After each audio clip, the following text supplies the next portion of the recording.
Hello అండి, welcome to today's recipe 310కి మీ అందరికీ స్వాగతం అండి. ఇవాళ ఆనపకాయ పాలకూర ఎలా వండుకోవాలో చూపించబోతున్నాను. పాలకూర అంటే ఇందులో ఆకుకూర పాలకూర ఉంటుందని కాదండి, పాలు పోసి వండుతాం కాబట్టి ఆ పేరు పెట్టారు.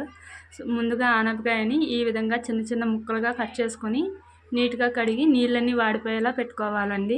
తర్వాత ఒక ప్లేట్లోకి మసాలా దినుసులన్నీ పోపు దినుసులన్నీ ఈ విధంగా సిద్ధం చేసి పెట్టుకోవాలండి. వెల్లుల్లిపాయ అయితే ఖచ్చితంగా చితక్కొట్టే పెట్టుకోవాలి. ముందుగా ఇందులో స్టవ్ వెలిగించి 1 టేబుల్ స్పూన్ వరకు ఆయిల్ వేసుకోవాలండి. తర్వాత మినపప్పుని వెల్లుల్లిపాయలని ముందుగా ఇందులో వేసి ఒక 2 నిమిషాల పాటు వేయించుకోవాలండి. మంట లో ఫ్లేమ్లో పెట్టుకోండి. పోపు దినుసులన్నీ ఒక్కసారే వేసుకోకూడదండి. ముందు వెల్లుల్లిపాయలని మినపప్పు వేసి అవి కొంచెం వేగిన తర్వాత మిగతా పోపు దినుసులు వేసుకోవాలి.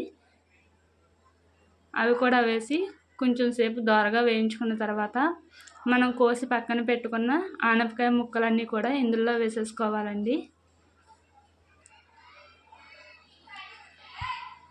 ఈ విధంగా వేసేసుకున్న తర్వాత ఒక చెంచాడు కారం, తగినంత ఉప్పు, చిటికెడు పసుపు వేసుకొని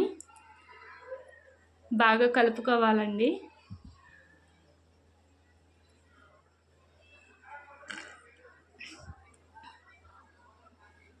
ఈ విధంగా మొత్తం కలిసే విధంగా గరిటెతో బాగా కలుపుకున్న తర్వాత మూత పెట్టి మీడియం ఫ్లేమ్లో ఒక 2 నిమిషాల పాటు మగ్గనివ్వాలండి.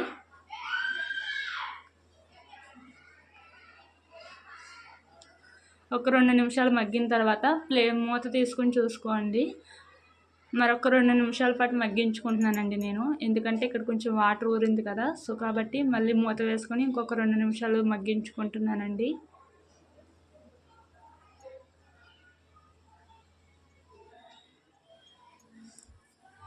మరో 2 నిమిషాల పాటు మగ్గిన తర్వాత కూర అనేది ఇలా దగ్గరగా వస్తుందండి. ఇందులో ఇప్పుడు ఒక గ్లాసు పాలు పోసుకోవాలండి.